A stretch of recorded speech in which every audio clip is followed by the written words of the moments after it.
ریاض احمد صاحب نے سوال کی ہے، السلام علیکم ورحمۃ اللہ وبرکاتہ۔ وعلیکم السلام ورحمۃ اللہ وبرکاتہ۔ مفتی صاحب، احادیث مبارکہ میں آتا ہے کہ کچھ لوگ ایسے بھی ہیں جن کے شب بارات میں بھی مغفرت نہیں ہوتی۔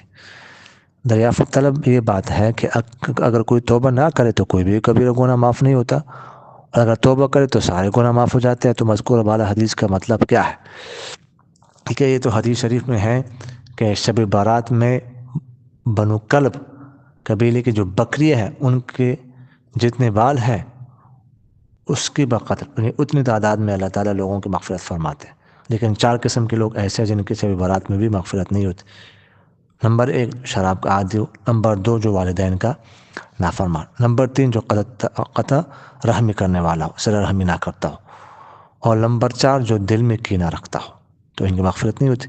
توبہ کر لے، دیکھیے گا توبہ سے گناہ معاف ہوتا ہے، لیکن یہ قاعدہ جو ہے نا یہ کلیہ نہیں، یہ قاعدہ اکثریہ ہے، ٹھیک ہے۔ اور سارے گناہ تو توبہ سے نہیں معاف ہوتے۔ اب کوئی نماز نہیں پڑھتا، نماز چھوڑنے کا جو گناہ ہے، کیا وہ توبہ کرنے سے نماز کا گناہ معاف ہو جائے گا؟ نہیں، نماز کی قضا کرنی پڑے گی۔ تو اس لیے کچھ چیزیں اس سے مستثنیٰ ہیں جو اس سے بھی جو ہے نا وہ معاف نہیں ہوتے۔ کچھ حقوق ایسے ہیں جن کو ادا کرنا پڑتا ہے۔ جزاکم اللہ۔